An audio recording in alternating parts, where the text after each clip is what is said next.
عليكم ورحمة الله وبركاته. ازيكم حبايبي؟ عاملين ايه؟ معاكم مطبخ هبه الغياتي. هعمل ان شاء الله النهارده معاكم وجبه خفيفه جدا من صدور الفراخ. هنعملها وهنحشيها بطريقه جميله جدا ومختلفه، وعايزه اقول لكم ريحتها كانت قلب البيت. الطريقه ان شاء الله معانا هتعجبكم، وهندخل دلوقتي على الفيديو وهنشوفها. اول حاجة طبعا العدد ده حسب ما انتوا عايزين. انا هنا معايا 4 صدور من الفراخ. تمام، قلت العدد ان شاء الله زي ما انتوا حابين تجيبوه. جبتهم كده، وهجيب سكينة وهبدأ بالظبط زي ما انتوا شايفين بنفس الطريقة، وهفتح كده وهبدأ بايدي اوسع خالص الفتحة. ايوه بنفس الطريقة كده. هعمل برضو بقية الصدور نفس الحاجة. تمام، ايوه كده بالسكينه، وبوسع كده وبفتح عشان عايزه احشيها وتاخد طعم الحشوه الجميله وهي بتستوي. ادي كده برضو عملت كل الصدور بنفس الشكل اللي انتوا شفتوه، ودي كانت معانا اول خطوه في الوصفه بتاعتنا.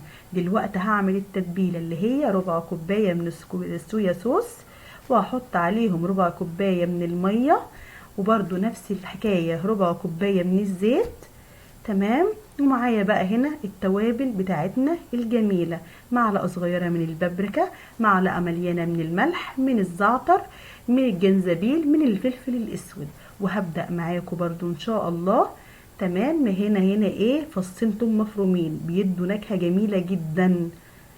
طعم التوم بيبقى مع الوصفة جميل. وهبدأ اقلبهم معاكم زي ما انتوا شايفين. بتبقى كل الحاجة كده بتدوب معانا، التوابل مع الصويا مع الزيت مع المية. ومعانا هنا معلقتين كده من الخل الأبيض. طبعا برضو الخل في التتبيلة في أي تتبيلة بتفرق جدا. هبدأ أجيب بقى الفراخ، ماشي، وهبدأ كده زي ما انتوا شايفين بإيدينا، وهشبعها من التتبيلة. تمام، دي أول خطوة بعملها، إن أنا هتن أحطها كده. تمام، نفس التتبيلة، نفس الحركة اللي عملناها. تمام يا حبايبي، وهنحطهم فوق بعض كده ال4 صدور بنفس الطريقة.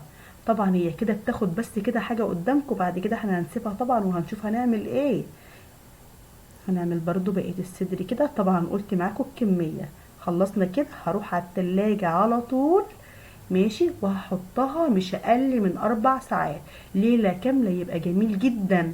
بالليل هعملها الخطوات دي والتتبيلة، وهغطيها باسترتش واسيبها في التلاجة لتاني يوم لغاية ما اعملها، حتى لو عملتها من بالليل لتاني يوم ميعاد الغدا. خلاص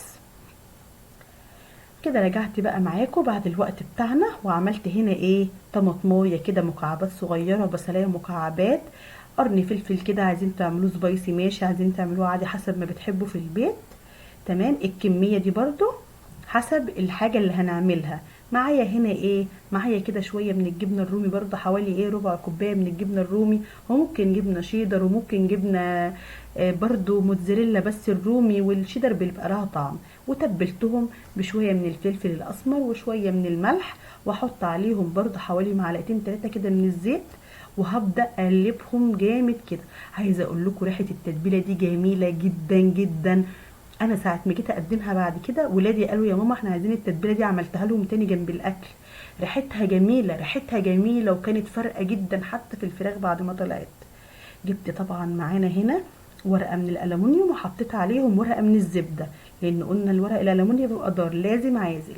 وحطيت عليهم كده الصدور بتاعتنا ستر ستر جنب بعض. وهتشوفوا برضو كل حسب الكميه، هتبقى اكتر هنرصها بشكل جميل.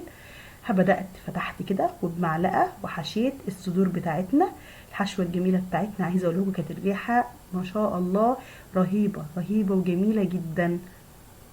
تمام، عايزين تحشوا ممكن تفتحوا اكتر من كده وتحطوا حشو اكتر من كده، ما بتقولش لا، بيبقى طعمها جميل جميل جميل ما شاء الله. والله العظيم جربوها ان شاء الله هتعجبكم جدا الوصفه دي. تمام، هنحشي برضو الصدر اللي فاضل كده. وهبدا طبعا انا بحط كده كل حاجه معلقه كده، وهبدا عشان كل حاجه، واللي هيزيد هبدا اوزعه تاني، عشان دي برضو حاجه تعملوها، ما نحطش كتير ونيجوا على ما نوصل لحاجه ما نلاقوش، لا، نعمل كده، واللي بيزيد برجع اوزعه. دلوقتي قفلت زي ما انتم شايفين. طبعا الطبقه برضو البيضه جت تقفله قفل جميله كده، لان هي تعتبر السوا كله بتاعها هيبقى بالبخار. السوا كله يعني هي مشويه، تخيلوا بقى المشوية مع النكهة الجميلة مع التوابل مع الحشوة مع التتبيلة اللي فضلت معانا 4 ساعات اقل حاجة، ويا ريت ليلة كاملة. تخيلوا بقى الطعم، طبعا متخيلينه جنب مكرونة مع عيش مع رز، مش بتقول لا خالص. جبت الصينية كده وزي ما انتوا حاطين، وحطيت الفراخ فيها، واي صينيه بالحجم ده كده، ورحت ضاغطه فيها الفراخ وكتمتها اكتر في الصينيه عشان تستوي. وجيت في الجنب هنا وحطيت ايه، حوالي ربع كوبايه وممكن نص كوبايه وممكن كوبايه برضو من الميه المغليه، ولو مش ميه مغليه عادي خالص لانها هتدخل على فرن حامي خالص وهتغلي على طول. تمام. وهدخلها على درجه حراره 200، درجه حراره 200 على الرف اللي تحت مش على الشبكه. تمام. احنا مش بنعمل كيكه ولا هريسه ولا الكلام ده. هوديها بقى دلوقتي كده على طول، وهترجع معانا دلوقتي بالشكل ده اللي انتوا شايفينه. والله العظيم الريحه جميله جدا. ماشي. ادي الفراخ بتاعتنا الجميله جميله. الجبنه طبعا الرومي كانت عامله شده جميله، الجبنه الرومي برده بتبقى فيها مطه زي الموتزاريلا. عايزين تكتفوا زي ما انتم شايفينها كده رهيبه، عايزين تدخلوها في الصينيه وتدوا لها وش بشويه زيت كده، او تاخدوا من التتبيله اللي تحت دي جميله. عايزين تعملوا زي ما انا هعمل كده دلوقتي، اجمل واجمل واجمل.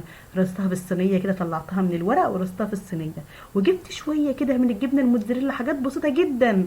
اكيد كلنا بيبقى بواقي جبنه موتزاريلا عندنا، ورشيتها على وشها. وبعد ما رشيتها على الوش كده، خدت من التتبيله اللي نازله منها.